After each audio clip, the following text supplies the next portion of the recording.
हर गुजरते दिन के साथ ये खौफ बढ़ता ही चला जा रहा है और मैं बार बार ये अर्ज करता हूँ कि उनका खौफ बजा है।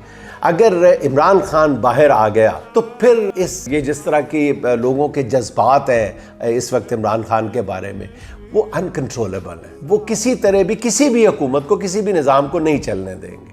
तो वाकई इस निज़ाम की बका इमरान खान को अंदर रखने में ही, इमरान खान बाहर आ गया तो ये निज़ाम नहीं बचने वाला। मैं नाज़रीन आपको एक छोटी सी मिसाल देता हूँ। 3 या 4 दिन पहले मुझे एक कैंसर के मरीज की इयादत के लिए एक निजी हॉस्पिटल जाना पड़ा। तो वो ज़रा घबराए हुए थे मरीज़, तो मैंने उनको तसल्ली दी कि आप ठीक हो जाएंगे और ये हो जाएगा, जैसे तसल्ली दी जाती है।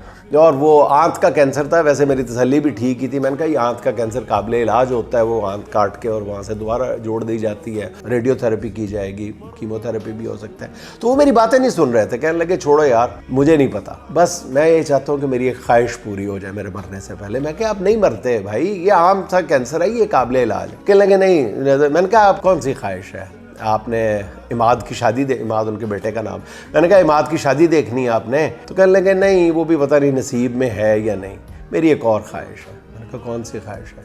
कहने लगे यार मैं मरने से पहले इमरान खान की रिहाई का मंजर देखना चाहता हूँ।